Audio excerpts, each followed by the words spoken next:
following announcement has been paid for by the New World Order. He said there were 60 warriors, but where were they? And if they Only he weren't could there, see. what did he lock on? Yeah, only he could see them. Then he had a competitive match with Disco Inferno. That was my one problem with it. Wanted us to call the hotline to find out who's going to be in the World War III match, because it's a secret until the match actually happens, apparently. I might not be able to whip many people, but I know I can whip your ass, Ted. Yeah, that guy didn't even said, I hope he can hear me. While looking at the Titantron. Because what's Yeah. good for the goose is good for the gander. This old dog has been learning some new tricks. He was trying to take the bat off, but I guess it was stringed to his glove or something, so he couldn't get it off, and he was like, no. I'm actually excited for this match that's coming up. Oh, wait until it happens. Oh, no. But on that note, I think we can go into our retro review. Our Wrestling Rewind. We are WCW World War III, 1997. And we start off with a post-apocalyptic nuclear wasteland. This dude called Bravo Delta Leader in a Fallout mask is roaming the rubble. He's talking to the WCW control room, searching for survivors. Suddenly, Bravo Delta Leader locates 60 warriors, and Control wants him to lock onto them. It cuts to a post-apocalyptic speaker, and Bobby Heenan is calling a match. Bravo Delta Leader comes across a bombed-out ring. He tells Control that he's seeing some amazing shit. Control says Bravo Delta Leader is breaking up. Leader says he's going in for a closer look. Control tells Bravo Delta Leader to get the fuck out of there. Bravo Delta Leader ignores Control and explodes, I think. So, I have questions. Was Bravo Delta Leader seeing ghosts? I'm not sure. But it was a post-apocalyptic thing, so he might have been. He said there were 60 warriors, but where were they? And if they Only he weren't could there, see what the fuck did he lock on? Yeah, only he could see them. And why is WCW in control of a nuclear fallout situation? That I don't know. Well, anyway, we go to Auburn Hills, Michigan. Mike Tenay, Tony Schiavone, and Bobby Heenan are on commentary. No mention of Dusty, unfortunately. No Dusty at all. Schiavone tries to get us excited for the 60-man World War III match. Tenay lets us know that Sting versus Hogan has been booked for Starrcade. So the winner of tonight's main event will face the winner of Sting versus Hogan, and that is Super Brawl 8. Schiavone actually confirms with Bobby.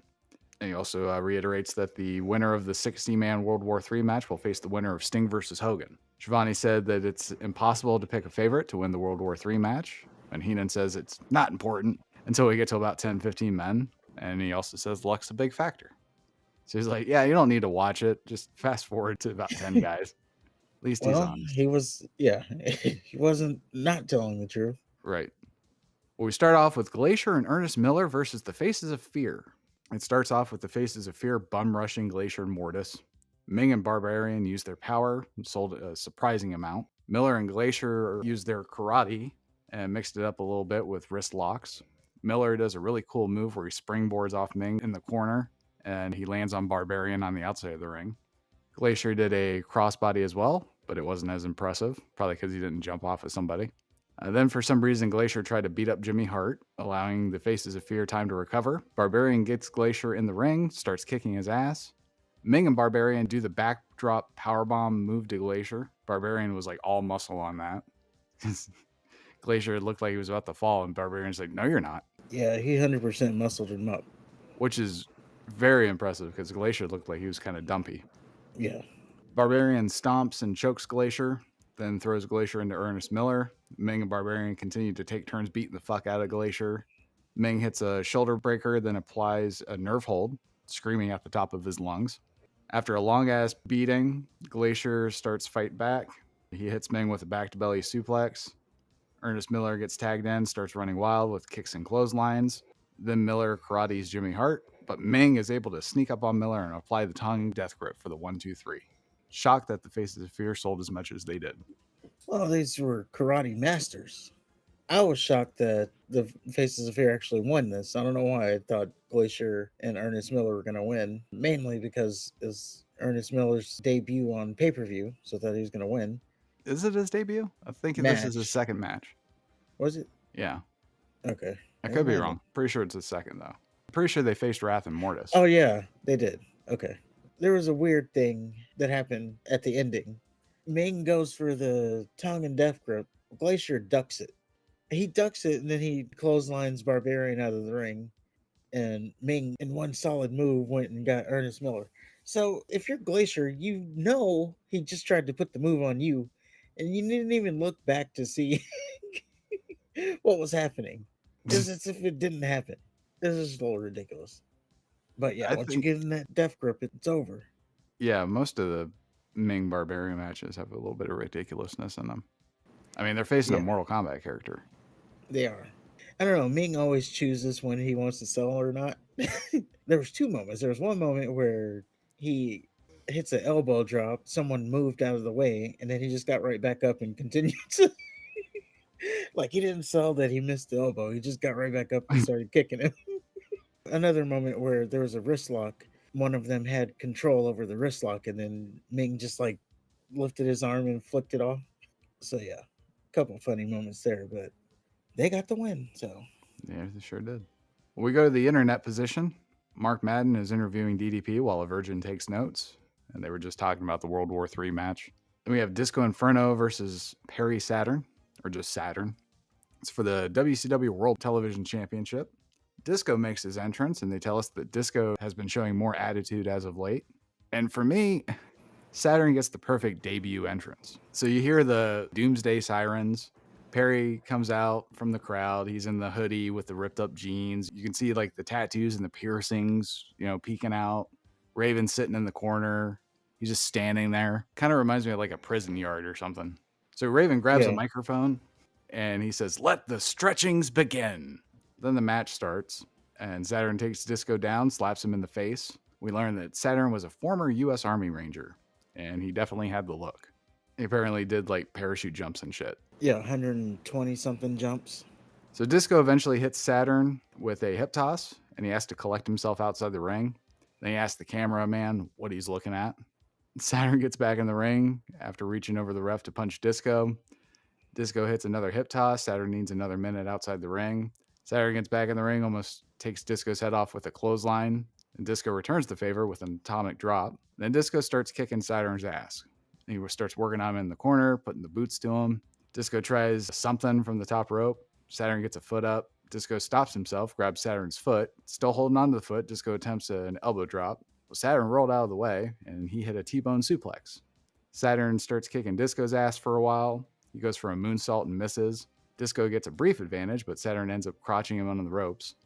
Then Saturn does a springboard from the corner and hits Disco with a clothesline. They both go tumbling outside. Disco starts beating up Billy Kidman for some reason and stuns him. Disco stunned another guy. It was either Lodi or Teddy Hart. Not sure. I'm pretty who sure it was really Lodi. Disco tries to stun Van Hammer, but Van Hammer is just too strong. Saturn ended up blindsiding Disco. Then he gets Disco into the center ring. Looks like he's going to go for a tiger suplex. Disco counters, hits a swinging neck breaker. Disco then hits a crossbody, but Saturn rolls through it and locks in the rings of Saturn for the win. I thought it was a good first impression by Saturn. Then he had a competitive match with fucking Disco Inferno.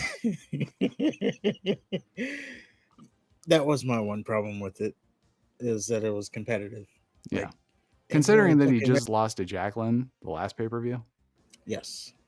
Although he wasn't allowed to do any offense on her, but yes, he did lose to a woman. I can only equate him to like a taller version of Taz. Saturn? Yeah. I don't He know, definitely- man. Saturn just looked different. He looked like a biker. Yeah, he had a good look to him. And then the Rings of Saturn, good move. But Then he asked the cameraman what he's looking at again. Yeah. Which that kind of killed it. What are you looking at? Okay, t-shirt. Catchphrase. Well, Mean Gene Okerlund is going to interview the Giant. But before that, he has something for the hotline fans. And this is the lowest point of the hotline. This motherfucker wanted us to call the hotline to find out who's going to be in the World War III match. Because it's a secret until the match actually happens, apparently. $1.59 a goddamn minute. We can't tell you on the air, but we can tell you on the hotline. You kidding me? Oh man, if I had a kid and they told me that they spent $1.59 a minute to fucking find out who's in this goddamn match. I would slap the shit out of him. So Giant has a broken thumb. We find that out immediately when he slides in. And it was suffered during a match with Scott Hall. And then they show Scott Hall pulverizing the thumb. Giant has a fucked up hand that prevents him from winning. So Scott Hall just rams Giant's hand on the steel steps. And then they later cut to Giant doing the choke slam sign. And you see the hand, it has scratches on it and it's all mangled. And he tried to choke slam Hall, but he couldn't. Yep. Well, Giant says, yeah, my thumb's fucked up, but I can still toss a motherfucker over the top rope. Giant says he's winning it all, and someone's got to pay for what they did to his hand. And then Mean Gene says Scott Hall is fucked. And it should be noted that the Giant at this point has chosen a goatee with 2 lines shaved in it.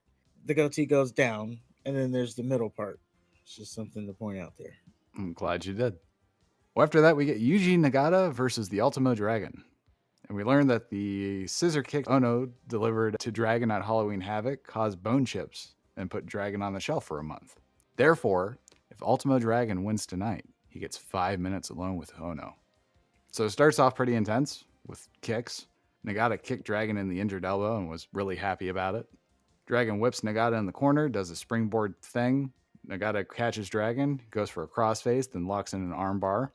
Dragon escapes, sends Nagata outside the ring. Dragon inexplicably goes after Ono. Ono kicks Dragon a few times. Dragon goes to suplex Ono on the floor, and then Nagata comes in for the save. Dragon gets Nagata in a side headlock for a long-ass time. Then Nagata finally escapes with a belly-to-back suplex. He starts kicking the shit out of Dragon and stomping him. He tries to rip his mask off. Nagata hits a pile driver, then locks in a sleeper hold. Dragon fought out with a belly-to-back suplex of his own. Nagata starts kicking Dragon some more and does another pile driver. And then he locks in a camel clutch after some more kicks. Dragon escaped, and he goes to suplex Nagata. Nagata countered with a reverse armbar. Dragon gets to the top ropes. Nagata taunts Dragon and then does a belly-to-back suplex. Heenan suggested that Nagata turn Dragon's mask around, rendering him blind. Shivani points out how large Dragon's mask actually is. Heenan then says Nagata should just turn Dragon's head around, which would be second-degree murder at least. Dragon gains a second win, starts firing back with kicks. He skins Nagata's face in the corner with the bottom of his boot. Tries a diving crossbody to the outside, and Nagata is waiting with a kick, but Dragon catches the kick and turns it into a Dragon Screw leg whip. Dragon does an actual crossbody from the top rope to the outside. He gets Nagata back in the ring, goes for a top rope move. Nagata does the Kurt Angle pop-up and tries to catch Dragon with a suplex or something. Dragon sunset flips over Nagata from the top rope and nails him with a powerbomb. Then he hits a moonsault. Then he goes to suplex Nagata. Nagata blocks it and suplexes Dragon. And then Dragon counters Nagata's suplex with a Dragon sleeper, making sure not to use his injured arm this time. And Sonny Ono distracted the ref. He didn't see Nagata tap, which he sure did. Dragon started celebrating, knowing damn well the ref didn't see anything. I think the ref told Dragon the match is still going. Dragon throws a fit. And instead of locking the Dragon sleeper hold in again, Dragon picks Nagata up and he takes him to the corner to do a Frankensteiner. Ono pulled Nagata's foot on the top ropes, breaking up the pin. Dragon starts bitching at Ono. Nagata tries to jump Dragon from behind. Dragon turns around at the last second and kicks Nagata, picks him up for a belly-to-back suplex, which hits Sonny Ono somehow. Even more puzzling, Dragon's hurt after delivering the suplex. Nagata rolls on Dragon 1, 2, 3, 4. And Ono and Nagata celebrate wildly after the match. Of course, it's because Dragon didn't get his 5 minutes. Yes, it was definitely ridiculous in this match. The ending, that is. It was just a poor camera choice. When Ono pulled Nagata's foot on the ropes, the shot showed the ref looking directly at it. Well, I think we found out at the last pay-per-view after Bill Goldberg basically tapped the ref on the shoulder and said, hey, I'm Bill Goldberg, and I'm spearing Mongo McMichael in this match I'm not involved in. And doing a jackhammer and holding him up. Yeah. Well, I like how Nagata didn't look like an anime character. Yep, he's just a straight-up wrestler. And yeah, this was a great match except for the finish. Yeah, the finish didn't make any sense. So up next, we have the Blue Bloods versus the Steiner Brothers. This is for the World Tag Team Championship. It starts off with Scott Steiner soundly manhandling Squire Dave Taylor. Taylor gets Steiner in the corner so he and Regal can double team him. And they get out of the corner. Scott hits a double underhook suplex. Rick gets in, decks Regal, who came in to sneak attack Scott. Steiner celebrates, and they do their pose in the middle of the ring. Outside the ring, Dave Taylor has to hold Lord Steven Regal back from Ted DiBiase, which was hilarious. I might not be able to whip many people, but I know I can whip your ass, Ted. Yeah, I got you. Regal and Rick start going at it now. Regal actually starts to out-wrestle Rick, but Rick just uses raw power, which my favorite part was the Mercy thing, and Regal got Rick in a pin, but then Rick just started squeezing Regal's hands from his back, and he was like, ah! Regal gets tossed out of the ring. Then he knocks Rick on his ass with a European uppercut. He goes for the weirdest, most uncoordinated strut. Rick locks an armbar. Scott gets tagged in, suplexes Regal immediately, then locks in a modified ankle lock. Then he turns it into an STF.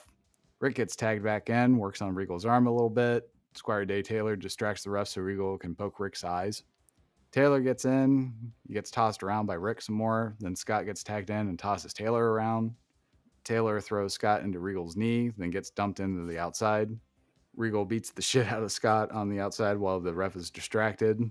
Squire Dave beats on Scott for a bit, then gets Regal back into the ring. They basically go back and forth, wearing out Scott Steiner. Steiner hits Regal with a belly-to-belly suplex out of nowhere, tags Rick in. Rick runs wild. Chaos ensues. Regal and Taylor end up getting back body dropped on top of each other. Taylor gets shit canned out of the ring. Regal gets the Steiner Bulldog 1, 2, 3. Fun match. It was not a surprising outcome for sure. No, especially since they were in Michigan and it's the Steiners. Definitely fun. I liked how Taylor was hitting those European uppercuts to Scott Steiner, and they looked devastating. He might be like the hardest European uppercutter. He might be. I would have loved to see a fresh Lord Steven Regal square off against a fresh Scott Steiner.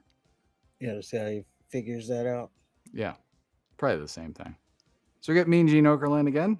He's with Executive Chairman of WCW Executive Committee, J.J. Dillon. Turns out that Raven is scheduled to wrestle, but has not signed a contract. Raven's face sitting in the crowd appears on the Titantron. Dillon says that they've given in to all of Raven's demands, but the line must be drawn. Raven has 24 hours to sign a contract or he's fired. Okerlund asks Dillon why he thinks this man hasn't signed a contract, which he can save everybody the energy by taking a couple steps to the crowd and just, asking Raven. JJ says he hopes Raven got the message while glancing occasionally at Raven on the Titantron. Gene says, we'll see what happens. It's just really weird having a conversation about somebody in front of that person, basically.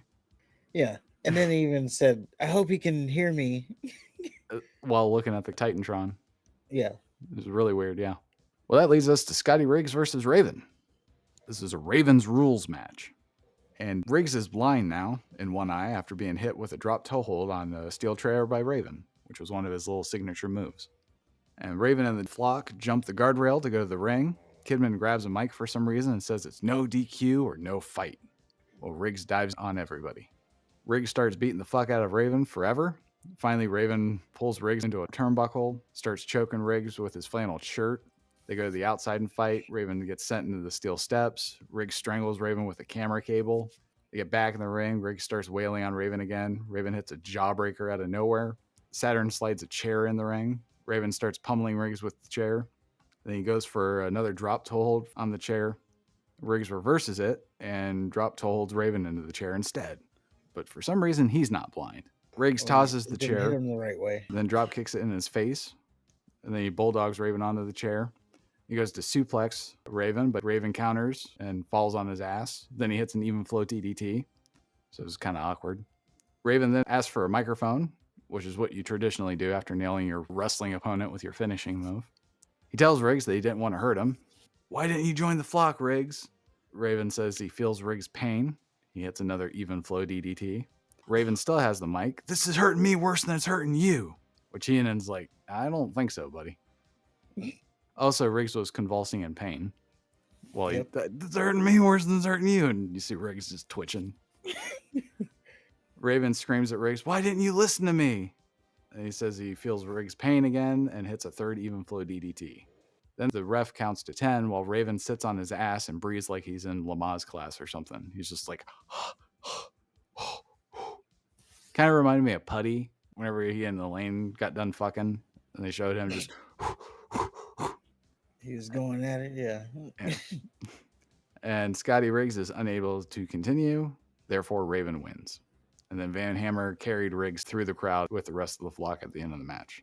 And they were asking for medical attention, but it never came. And the flock took him instead. Yes. Which is just good. Yeah. Well, up next, we have Mongo McMichael versus Bill Goldberg. Mongo comes out with a steel pipe, which you would want against Bill Goldberg in his prime, I would suppose. And then Goldberg's music plays. And after a long-ass while, Mongo grabs a microphone. I got something to tell you people. You're not going to see the match tonight you thought you were going to see tonight. Because what's good for the goose is good for the gander. This old dog has been learning some new tricks. Mr. Goldberg ain't the only one that can sneak up behind somebody. I'm willing to wait. Get a camera back there. Show him Goldberg right now. Camera cuts to the back. Goldberg is lying face down on the concrete. That explains the steel pipe. Mongo also has his Super Bowl ring back. So since Goldberg can't come out to face Mongo, he decides to issue an open challenge. So Deborah drags out Alex Wright, who doesn't look excited at all. Wright gets to the ring and starts dancing. Then Mongo runs to the corner, holds up the fours so the crowd can cheer him. Then Wright attacks Mongo from behind, beats him up with his leather jacket. Mongo then just beats the piss out of Wright.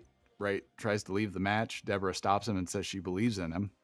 Wright gets back in the ring, gets a cheap shot, but Mongo just beats his ass some more. He hits a sidewalk slam. Wright gets a drop kick and a couple chops. Mongo shuts Wright down, beats on him some more. Then he hits a 3-point stance chop, about 3 of those. Then Mongo hits another sidewalk slam, and then he hits the Mongo spike tombstone 1, 2, 3. And this should have been what the first match looked like.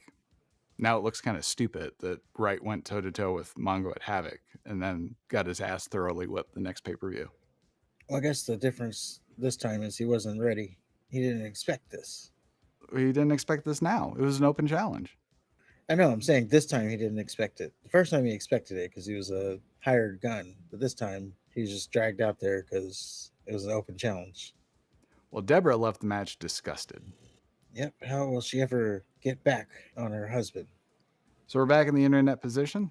Saturn has left the crowd or wherever they took Scotty Riggs to talk to Mark Madden. And he said he told Disco he'd beat him. And he won with his hold. There's nothing he won't do to keep his title. What are you going to do to take it from him? And then he tells Madden he's wasted enough of his time and leaves. So moody. I know, he does like his use. What are you looking at? What are you going to do to take it? I thought that was a good line, though. Yeah. Well, then you get Rey Mysterio Jr. versus Eddie Guerrero, part 2. It's for the WCW Cruiserweight Championship. It starts off with the crowd cheering for Rey, and Eddie loses his shit over it. Then they lock up. Rey wins the exchange with a hip toss. Eddie goes to the ref, says that Rey cheated somehow. Ref didn't buy any of it. They lock up again. Rey gets the better of Eddie a second time with a snapmare flip thing. Eddie tried to tell the ref that Rey pulled his hair. Ref said, "You already bullshitted me about the hip toss. I'm not believing this either." They lock up a third time. Eddie and Rey exchange head scissors. Then Eddie gets a German suplex, and that's like the first real damage of the match. Eddie knew it too. Then he hits Rey with a really hard belly-to-back suplex, then locks in an abdominal stretch. He whips Rey into the ropes. Rey ends up head scissoring Eddie out of the ring. Rey tries to sunset flip Eddie from the apron to the outside. Eddie recovers, and he hits Rey with a tilt-a-whirl backbreaker on the floor. They get back in the ring. Eddie goes on the top rope. Rey recovers, climbs top rope with Eddie. Looks like Rey is about to hit a superplex. Eddie actually turns Rey around on the top rope and hits a superplex on Rey instead. Eddie goes for a frog splash. Rey moves. Eddie turns around and he gets hit with the pinning Frankensteiner thing. Eddie cuts Rey off with a flapjack. Eddie goes for a power bomb. Rey counters with an arm drag head scissor combo. Eddie drop kicks Rey in the head. Eddie goes for a suplex. The fans chant, "Eddie sucks." Visibly pissed, Eddie almost drops Rey. Then he picks Rey up and tosses him into the ropes. And then Eddie cups his ears to the fans like Hogan. Such a bastard. Eddie tries to sunset flip Rey from the apron to the floor. Rey countered with a Frankensteiner. Rey slides back in the ring, does a springboard flip to Eddie to the outside, gets Eddie back in the ring, hits a springboard moonsault. He gets Eddie to his feet, starts wailing on him with fists. Then he tries to whip Eddie in the corner. Eddie reverses it, tries to stinger splash. Ray ducks out of the way. Eddie goes flying into the ring post. Ray tries to catch Eddie coming out of the corner with a Frankensteiner. Eddie countered with a power bomb, which was awesome. Eddie picks up Ray, locks him in a gory special. Ray ends up escaping with a sunset flip.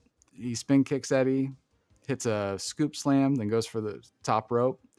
Eddie recovers, tries to powerbomb Ray. Ray counters by falling off Eddie's shoulder and onto his ass. Eddie whips Ray in the corner, turns it into a moonsault. Ray hits a springboard leg drop, but his hip is fucked up now.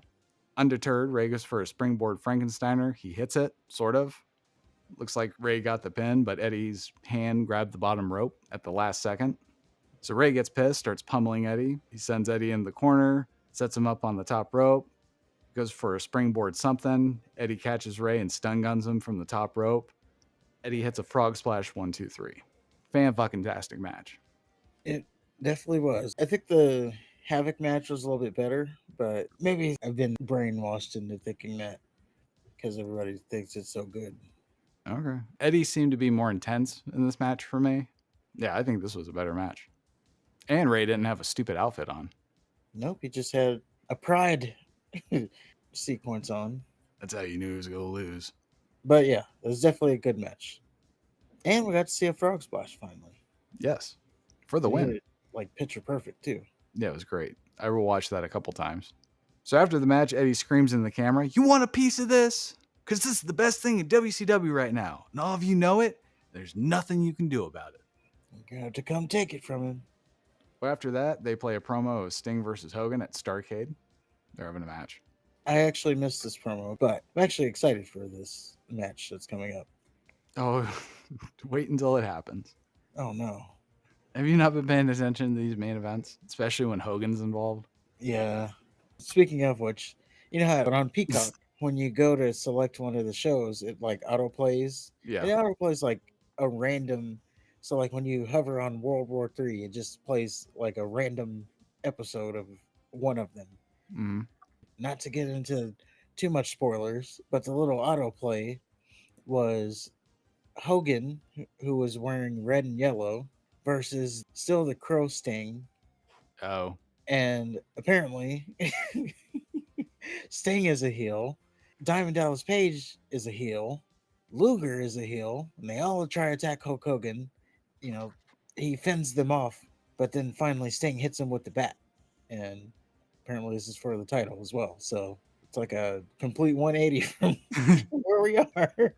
I got something new, brother. Yeah. It's like, man, is this the same WCW? And I almost forgot. And Sid Vicious, I think he was Sid Justice at the time.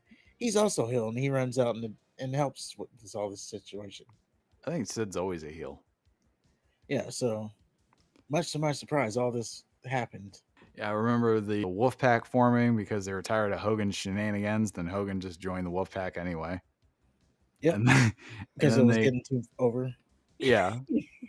And then eventually he went back to the red and yellow. They actually built to that. So yeah, so apparently, yeah, at some point he's red and yellow again. Well, you have Mr. Perfect versus Ric Flair. No disqualification match for the WCW United States Championship. Mr. Perfect comes out carrying a chair. It's one of them wooden chairs with the metal frames. And it starts off with Flair not letting Perfect take off his shirt. So Perfect had to switch rings and ultimately go to the floor.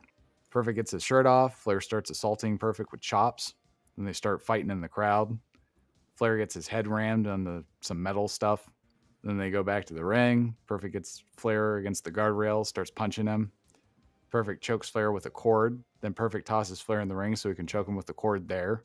Flair gets dumped out of the ring, catches Perfect getting back in the ring. So then Flair dumps Perfect out of the ring. Flair starts beating up Perfect on the floor. Climbs the top rope, does an axe handle to Perfect on the floor. Flair this becomes a big part of the match, by the way. Yeah, because Flair's legs appears to be fucked up after that. But he can still chop the shit out of Perfect against the guardrail. Perfect back body drops Flair on the floor. He waits for Flair to get to his feet and decks him with a forearm. Perfect gets back to the ring, goes to cover Flair. Flair kicks out, and Perfect just pokes the ref in the eye for no reason. In a no DQ match, and they did point that out. Yeah. Well, Shivani because he was talking and then he's like, what the fuck happened to the ref? Tenay like legit explained it. Well, what happened was when he kicked out at 2, Perfect leaned over and poked the referee in the eye. And they're like, well, no DQ. So Perfect starts working on Flair's leg and leg dropped his dick. Perfect gets Flair in an Indian deathlock. Flair grabs Perfect by the throat. After some tussling, Flair eventually escapes with an eye poke. Flair chops Perfect's leg from behind, then sweeps the leg out from under him. Flair works on Perfect, hit a knee drop and some chops. Then he goes for a top rope move. Perfect gets up, tosses him to the mat. Flair and Perfect start trading chops. Flair ends up doing his front bump. Then they get in the corner and start trading punches. Flair ends up tossing Perfect out of the corner by his hair. It's like he's the Divas champion. Flair chops Perfect in the corner again, whips him in the ropes so they can collide. Both collapse to the mat. Perfect flees to another ring. Flair follows and hits Perfect with a belly to back suplex. More chopping in the corner. Perfect does his front flip thing, this little facebuster thing. Then Flair takes his turnbuckle bump, goes to the floor again. Perfect beats up Flair on the floor. Flair throws Perfect into the guardrail. They get back in the ring. Flair hits a Perfect with a suplex. He gets a chair, and Atomic drops Perfect on the back of it, then kicks the chair twice, fucking up Perfect's leg and testicles. Flair grabs another chair and the U.S. title. Then Flair whacks Perfect's leg with the steel chair. Then he poses with the belt, throws the belt down.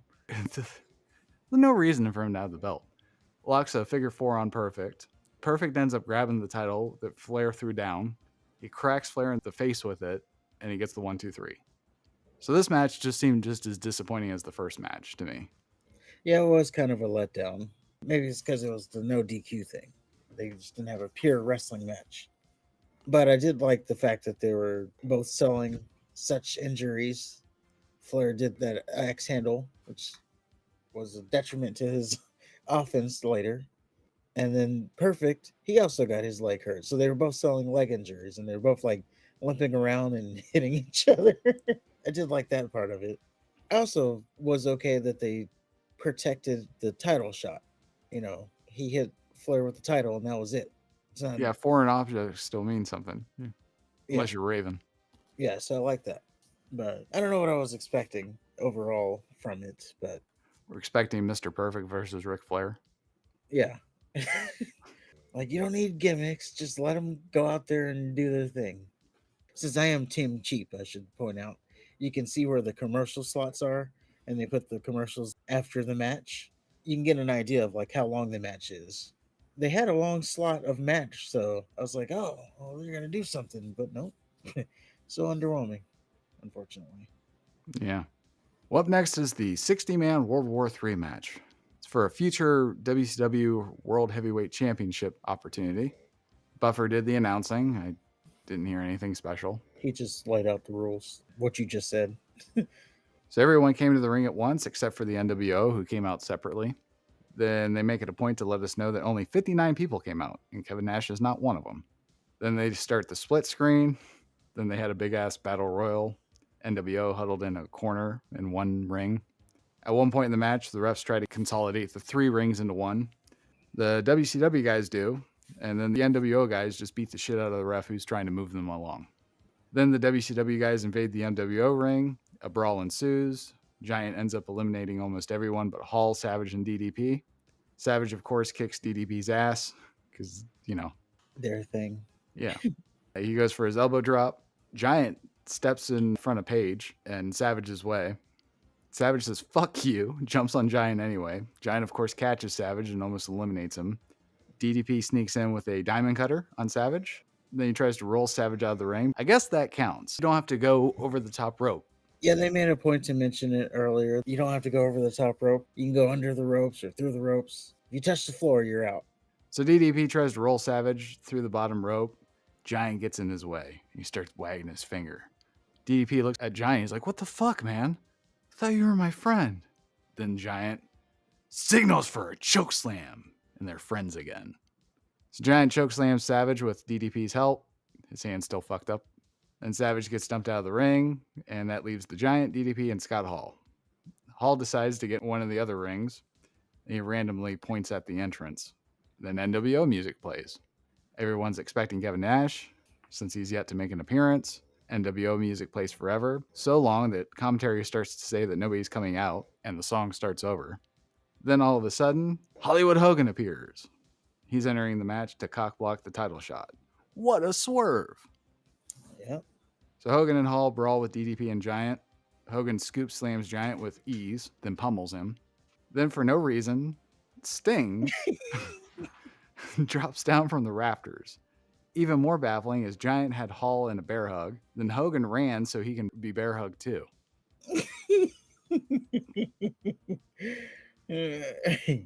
Hogan eliminates DDP without so much as a word. They didn't even say, "Oh, there goes DDP." They didn't say shit. Sting gets into the ring and Hogan immediately flees. So he eliminates himself. Genius. Sting then cracks Giant with the baseball bat and he gets eliminated. Sting follows Giant to the floor and whacks Giant's injured hand with the bat, eliminating himself. Scott Hall is announced the winner somehow. Sting gets back in the ring. He points at Hall with the baseball bat. Hall tells Sting to put the bat down and let's rumble. Sting just says no. So then it looks like they're about to fight. The funniest part is he was trying to take the bat off, but I guess it was stringed to his glove or something, so he couldn't get it off, and he was like, "No." I missed that. Okay. So yeah, it looks like they're about to fight. Then we find out that it's not Sting. It's been Kevin Nash this entire time. Who would have fucking guessed? You know, with the way he entered the ring and the long Kevin Nash hair poking out, and the fact that he's wearing a mask. Hogan, Hall, and Nash laugh like they pulled the greatest scam in history. The fans booed at them. Eric Bischoff came to ringside with a fucking cigar, and fans rightfully threw trash at him. The NWO came out to celebrate in the ring. Then, for no reason, Hogan goes out of his way to drag DDP back in the ring so he can deliver a diamond cutter to him. Then kiss him on the forehead. Yep. Watch this. And the diamond cutter. NWO celebrates some more, and we say good night. Oh, what a match. The 3 camera thing, of course. It's like, well, what the hell am I supposed to watch? That's number 1. Right. Number 2, the rules, as they said, was they fight until you get down to 5 members. When you're down to 5 members, then you consolidate to the middle ring so that there's 5 from each ring into the consolidated ring. That was the rules that they said. Now, ring 2 and ring 3, they got to 5 people. Well, actually, ring 3 got to 4 people. And then they were just standing there for the longest time while ring 1 was still trying to get everything sorted out. And then before the consolidation, they all started fighting in ring 2 and 3. I don't know. It was weird. It was like, maybe the timing is off, so just fight each other. So that was another thing. And I'm super surprised that Danny from Mexico didn't last longer. I thought he had a real He shot was my at dark winning. horse. Yeah. Maybe next Boy, time. were there some characters in there. I didn't like- even pay attention. I followed Heenan's advice and skipped to really till they pointed out the NWO was huddling. Yeah, they just had like random people. Even they mentioned that there were some indie talent. They said that local talent was in this chance to get a title match, and you got local talent in there. There was a Wyndham. I think it was his brother or something like that. I was like, who the hell is this guy? But then I heard he was a Wyndham. I was like, oh, I'm on board. And then they pointed out that the Mexicans, the luchadors, of course, they didn't do too well. You know, they all got thrown out. There was no luchadors left. And then it gets to the ending. The ending was a choice. Because from what they said, this is for a title match at a big pay-per-view. Mm-hmm. Now, I'm a Scott Hall guy. But him winning, now you're going to have him at a pay-per-view? And I guess you're already kind of telegraphing that Sting's going to win, but maybe he doesn't. Well, there's still, you know, the shenanigans, so maybe he doesn't. But Scott Hall?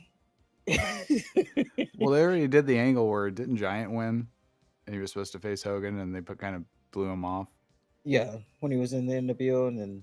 So there's that. They could do that. My thing is, so Hogan came out, he wanted to win so nobody would get a chance at the title at Fall Brawl.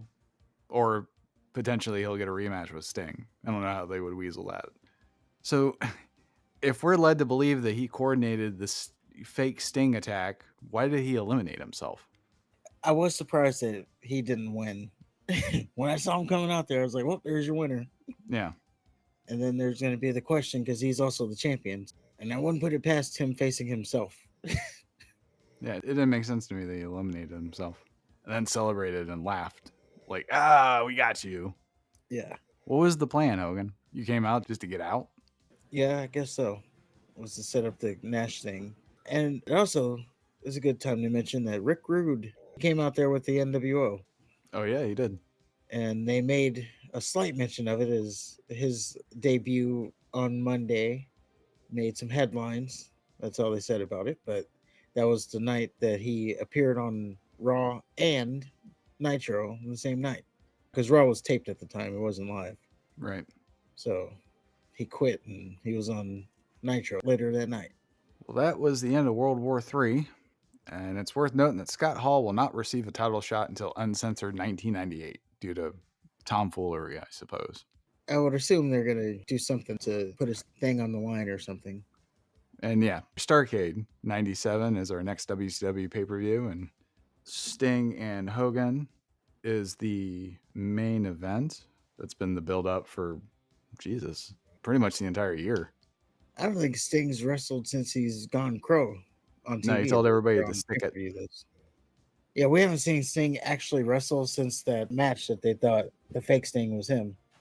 And the other matches to look forward to are Eddie Guerrero versus Dean Malenko for the WCW Cruiserweight title. Oh, that'll be a good one, hopefully. We have Saturn versus Chris Benoit. That's going to be a hard-hitting affair. We have Diamond Dallas Page versus Kurt Hennig. Could go either way. Yeah. And then we have everybody's favorite referee, Larry Zbyszko, versus Eric Bischoff. Oh. Bret Hart is the special guest referee. Yeah, Bret Hart's going to be here. Yeah. Remember how you were a fan of Bret Hart? Yeah. Yeah, you'll forget about that. It's going to get bad. Oh, yeah.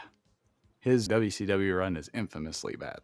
But I before don't think we... it lasted too long, but... Yeah. Before we get to that, we have In Your House Bad Blood. It's in St. Louis, Missouri. And this was the 18th In Your House event, and it was the inaugural Bad Blood. Yeah, it was October 5th, 1997 at the Kiel Center in St. Louis, Missouri. 7 matches were contested. The event is notable as it featured the promotion's first ever Hell in a Cell, which pitted The Undertaker versus Shawn Michaels. Saw the debut of The Undertaker's brother Kane, who interfered by hitting the Tombstone Piledriver on The Undertaker. This allowed Michaels to win and become the number 1 contender for the WWF Championship against reigning champion Bret Hart at Survivor Series, which was the screw job. So a bunch of stuff happening all around here. This would mark the last time Vince McMahon was featured as the chief broadcaster on the commentary team for a pay-per-view event. Started his career as an on-screen professional wrestler using a gimmick known as the ring name Mr. McMahon. And according to WWE, the Montreal Screwjob, which took place at Survivor Series, is considered the beginning of the Attitude Era. Thus, Bad Blood In Your House was the last WWF pay-per-view of the New Generation era. This was one of the In Your House events, which later became the title of an annual pay-per-view. Show's theme song was the first theme song of former WWE star Steve Blackman. That's fair. And the matches to look forward to are Farouk versus Owen Hart for the vacant Intercontinental title. We have Bret Hart and British Bulldog versus the Patriot Invader in a flag match. Okay. I don't know how Vader got squeezed in there, but it should Yeah, I mean, everybody else you can see, but then Vader's there. Yeah, might as well put the Honky Tonk Man. And then we, of course, have Shawn Michaels versus The Undertaker, Hell in a Cell match. And it determines the number 1 contender for the WWE title. And that's our Wrestling Rewind. Some good things to look forward to. And on that note, if you agree with anything, let us know in the comments. If you disagree with anything, let us know in the comments. Don't forget to smash like button, smash subscribe button, all the other stuff. And until next time, Top Guys, out.